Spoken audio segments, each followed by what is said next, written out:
Right now on the National Weather Desk, it's October, but several places are still feeling the heat. We'll look at this year's record temperatures. The entire country, at least the lower 48, was way above average. Many areas across the country are still in a major drought. We'll find out how it's impacting farmers. You need to take into account the lack of moisture since August, and then some disease pressure. Why it could be harder to find a Christmas tree this year. They're tagging the trees right now, getting a count of what's going to go, what's going to be for sale. We'll learn about the work being done to restore the Baltimore Inner Harbor. The $14 million initiative aims to restore the Inner Harbor's original Chesapeake Bay habitat. Plus the latest fall foliage update. From our nation's capital, this is the National Weather Desk. Well, good morning and welcome to the National Weather Desk. I'm Janae Bowens. Now, although we are near the end of October, several places are seeing temperatures well above normal, and that has been a trend for the year overall. Many parts of the U.S. have seen temperatures well above normal month over month. Meteorologist Peter Hall breaks down the numbers. New information in compiling the first full 9 months of this year. Take a look at what's been happening here. You take January through September of 2024, and the entire country, at least the lower 48, was way above average. Notice the red states there. That is the warmest on record, and records go back to 1895. And you take the lower 48 as a whole, it is the second warmest January 1st through September 30th on record, with many states either number 1 or number 2, or at least the top 5 to 10. Now, more than 45% of the country is experiencing drought. That's according to the latest maps from the U.S. Drought Monitor. Now, the area with the worst drought are in red. They include West Virginia and Ohio, Southwest Texas, as well as Oklahoma, Wyoming, and Montana. All told, nearly 80% of the country is in abnormal dryness. Cities like Dallas, Atlanta, Philadelphia, and Minneapolis have seen no measurable rain all month. Now compare that map to exactly 1 year ago. You can see Louisiana and Mississippi were much drier last year, while West Virginia had no drought conditions. So the situation can change year over year. Now, drought is having major impacts on farmers across Arkansas. Steve White spoke to a corn farmer who says this year's weather is not only hurting his crop, but also his wallet. Reflecting on the year that's been. 10,540. Michael Divern saw a wet year quickly evaporate. All right, we're going to have a big year, but then when you start to think back and you take into account the lack of moisture since August, and then some disease pressure late, that was going to take some of the top off a bit. Still, he says it's a good crop, and with corn prices dipping below $4, he'll need every bushel. Can we hold it down? Yeah, I think so. It just happened a lot quicker than maybe it typically has. Input prices, they always come down slower than the price of corn and soybeans do, but this time it was pretty quick. This Central Nebraska farmer does his part to grow a crop while staying connected with others to amplify his voice in a world where the only constant is change. It is all happening faster and faster than it ever used to. The primary water source for the Texas Panhandle and beyond is under threat. It's due to a reduction in yearly rainfall and the ever-changing weather climate. But people are keeping close tabs on the water levels in the late fall and throughout the winter. Drew Powell reports on why these measurements are critical to the aquifer's longevity. We can all do our part to save water. The data that is collected from the winter water level measurements by the Panhandle Groundwater Conservation District is passed on to the Texas Water Development Board and the USGS, along with a number of other entities. From there, it is analyzed to determine just how much more water is left in the Ogallala Aquifer. We run our E-line down into the well to measure the depth to water from the surface. And then we write it down and enter it into our system and then leave the property. When it comes to the water level measurement program at the Panhandle Groundwater Conservation District, it's not limited to just wells that are tapped into the Ogallala Aquifer. There are a number of wells that are on people's property that are tapped into other aquifers or other water sources. While our main aquifer is the Ogallala, we do have other aquifers, mainly the Dockham and Whitehorse and some other minor ones, but they're much smaller in size and hold much less water. So the recharge rate in our area is about 1/4 of an inch per year. That's with average rainfall. We obviously have had a drier year, so it could be even less than that. Collectively, if everyone will pitch in and do their part when it comes to water conservation, it will help make a difference in extending the life of the Ogallala Aquifer. Turning now to Southwest Virginia, where one of the area's most popular trails is under repair after heavy damage from Hurricane Helene. Some call the Virginia Creeper Trail the lifeline of the town of Damascus. It's one of several trails that cross through the city's downtown area. Liam Bridgman has more. 18 of the 34-mile Virginia Creeper Trail has been destroyed. Bikers are able to enjoy the lower part of the trail from Abingdon to Damascus, but Trestle 17 is the end of the line. This is one of the quieter, more peaceful trestles on the trail, and this is what we see today. Lisa Quigley, the executive director at the Virginia Creeper Trail Conservancy, says the upper part of the trail has never seen so much damage. But fortunately, they've received help from groups from across the nation. From the cabinet members in the current administration all the way down to the folks on the ground every day. Doesn't matter the political party, doesn't matter how you feel about one trail or one town over another. Everyone is working together, and that's a huge thing. The trail isn't just a natural beauty, it's also a major economic driver. This is the first season Wendy Poplin has operated the bike station in Damascus. She encourages everyone to ride from the start in Abingdon to the heart in Damascus. Our local restaurants, Airbnbs, our mill, the inn, we all revolve around the Creeper Trail. It is our lifeblood. It's what keeps us going, and we look forward to getting it all back. A timeline for repairs is still unknown. That's because the upper part of the trail is still inaccessible. Once access is reestablished, there are plans to assess the damage and make the repairs necessary to get bikers back on the trail. Now, in a few weeks, Christmas tree farms usually start cashing in on their yearly crop. However, Helene's damage is adding uncertainty over sales this year, but it could be part of the emotional healing process as the area continues to find its footing after the storm. Rex Hodge reports. The routine may be the same year to year. Right now is one of our busiest times. Stephanie Underwood says crews are preparing the trees. They're tagging the trees right now, getting a count of what's going to go, what's going to be for sale. If you see one with a blue tag, that's going to be a 6-7 foot tree. If you see one with a green tag, that's an 8 or 9 foot tree. What's unusual this year is the impact of Helene in our mountains and the aftermath. This season is going to be really important just because of the devastation. There's some uncertainty how tree sales at a critical time absolutely will play out as many roads remain damaged. Some closed, like I-40 in the Pigeon River Gorge. Anybody coming west on I-40 or from that end can still get off exit 20 and be able to, come straight down here. And Underwood says it's still possible to reach Haywood County from Tennessee on different routes. They still will be able to get here. Might just take just a little bit longer. A campaign is on, encouraging people to make the effort to buy a real Christmas tree from farms in our mountains, despite the storm. There are a lot of areas of Haywood County and businesses that are open and are counting on having our visitors. It's an industry that pumps $250 million each year into North Carolina. Whatever tree farm, you decide to visit, just go support the tree farmers. Underwood says equally important at Boyd Mountain is the experience, which can be healing after something like Helene. Come see Santa Claus, pick out your Christmas tree. It's going to really bring some positivity back.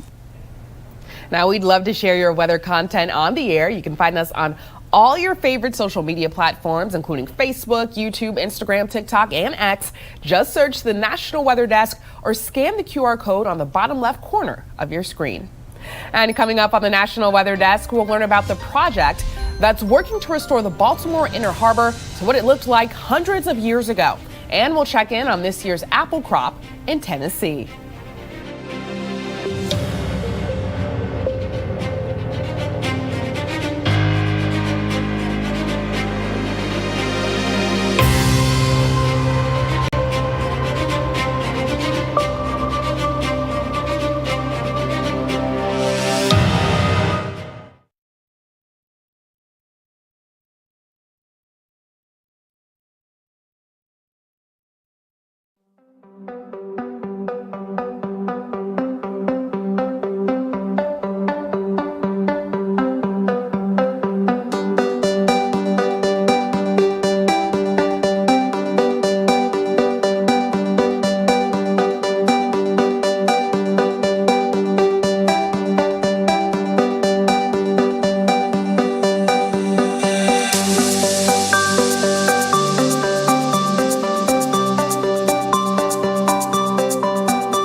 Weather Window, presented by the National Weather Desk.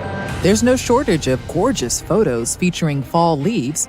This snapshot of beauty comes from the town of Burnsville in western North Carolina, which also is one of the areas hit hard by Helene. And this lenticular cloud was spotted outside of Vail, Colorado. These are often said to resemble spaceships, flying saucers, or even stacks of pancakes. For more content like this, follow the National Weather Desk on Instagram. One of the core pleasures of autumn are fresh apples, and like most things in fall, a lot depends on environmental factors. With apple season near its peak in Tennessee, meteorologist Lexi Horvath spoke with a local apple farmer to learn more about this year's harvest. While it takes all 4 seasons to keep an apple orchard up and running, it's just a constant turnaround. This fall season is the one that counts. About 90% of our income comes in September and October. As Apple Valley Orchards in Cleveland, Tennessee focuses year-round for this.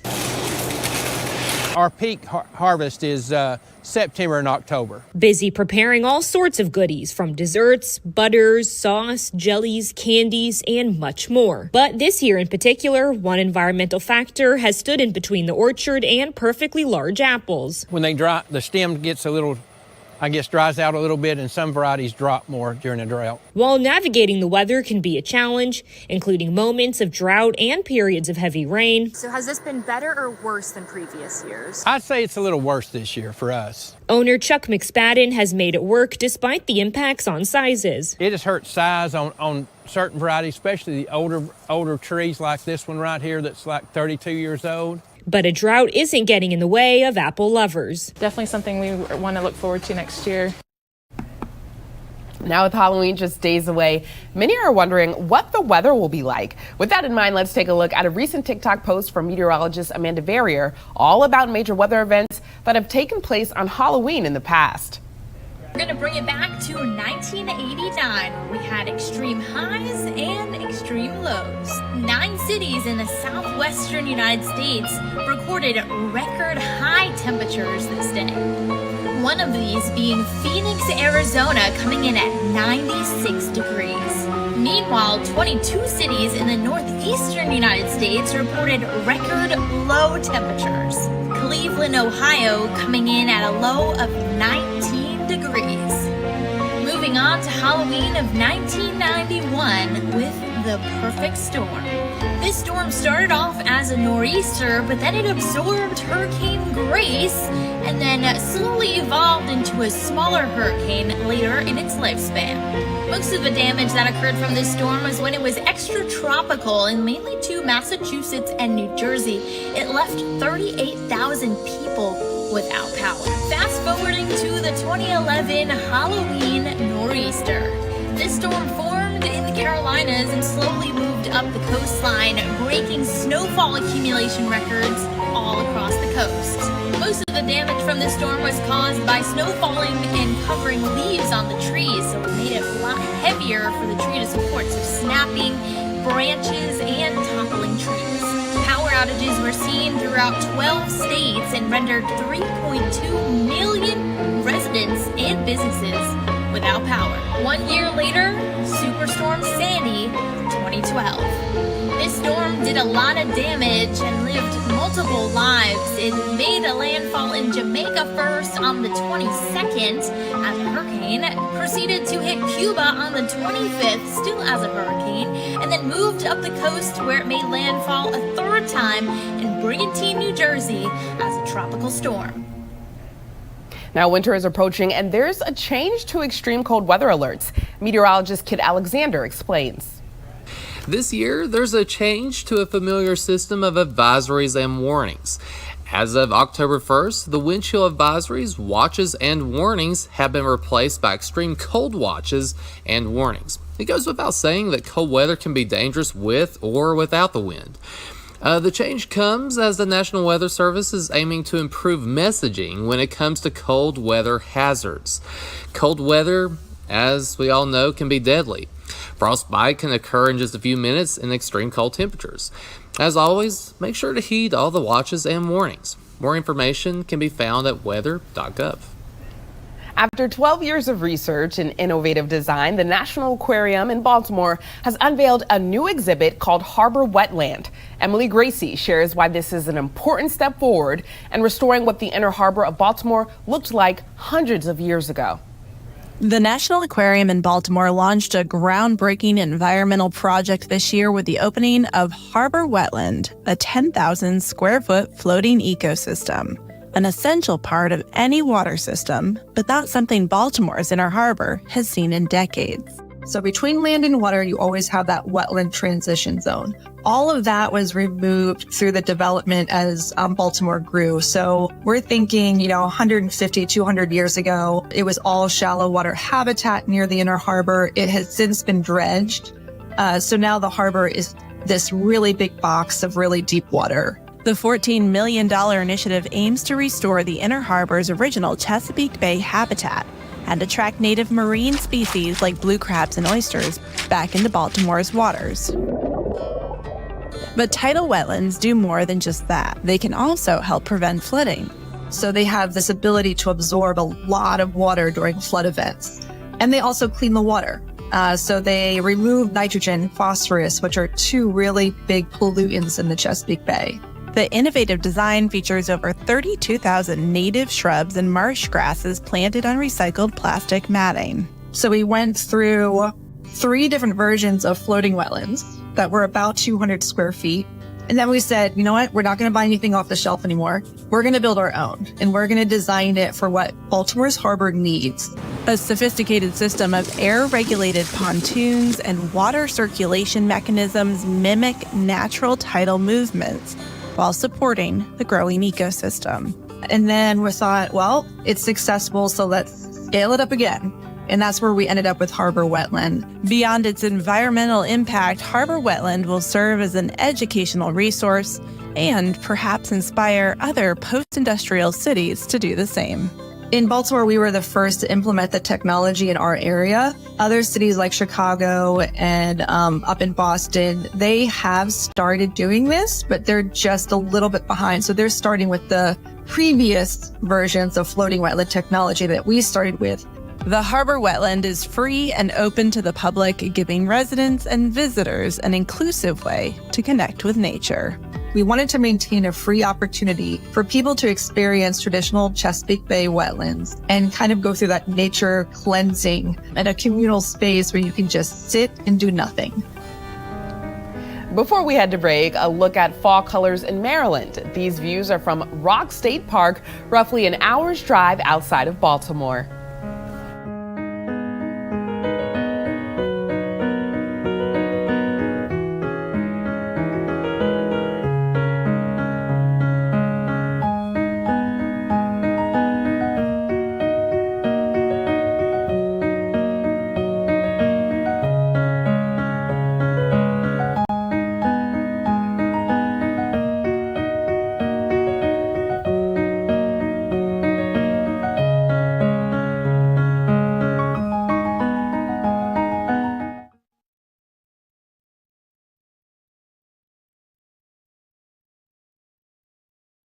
Good Monday morning. I'm meteorologist Phil Kelly. I think what you're going to notice this week, breezy and warm conditions. We'll be near 90 in Wichita today, mid 80s in Kansas City. That warmer air is going to continue to feed into the Great Lakes regions. Look at me, 80-degree readings we're going to get on Tuesday. Not be surprised to see many record highs fall. We do have a cold front coming through, giving us some rain and some relief from the heat by midweek. Good Monday morning to you, meteorologist Chris Huchan. Look at our forecast today across the region, starting off with 60s and 70s, a little humid as well. Now we work our way through the afternoon. Unseasonably hot weather again, highs well up into the 80s to around 90 at a couple spots. Also some gusty winds, Amarillo into Oklahoma City. Tuesday, very humid flow coming off the Gulf into the region, so a few sprinkles or shower possible. Warm, hot 80s and humid through the day on Tuesday.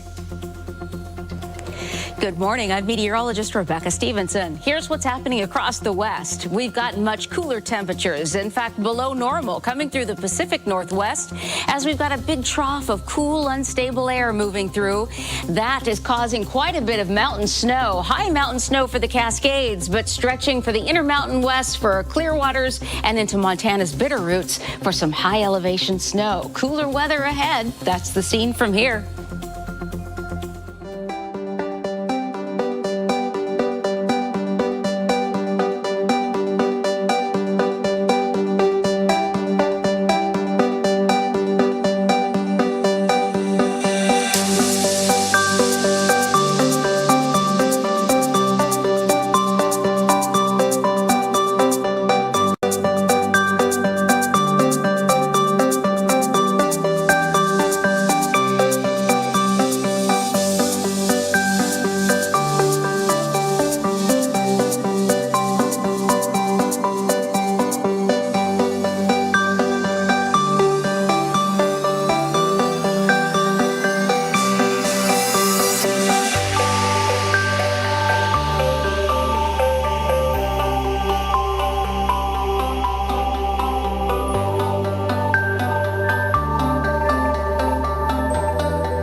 The National Weather Desk.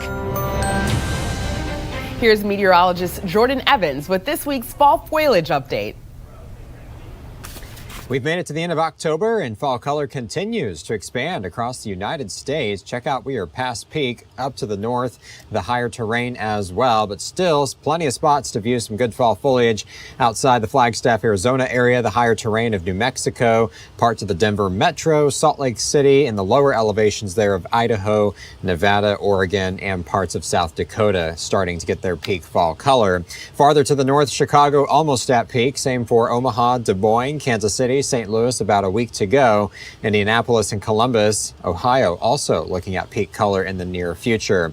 New England, we are past peak up to the north for places like Vermont, New Hampshire, most of Maine, but still along the coastline, I-95 from Portland to D.C. approaching peak, if not already there, for places like New Jersey and Pennsylvania. Farther to the south, of course, it does take longer, so places like Oklahoma, Texas, the deep south too, Atlanta to Jackson, even North Florida could start to see some fall color as we go over the next several weeks into early December. For the National Weather Desk, I'm meteorologist Jordan Evans.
Thank you so much for joining us. I'm Janae Bowens. Make it a great Monday, and I'll see you right back here tomorrow.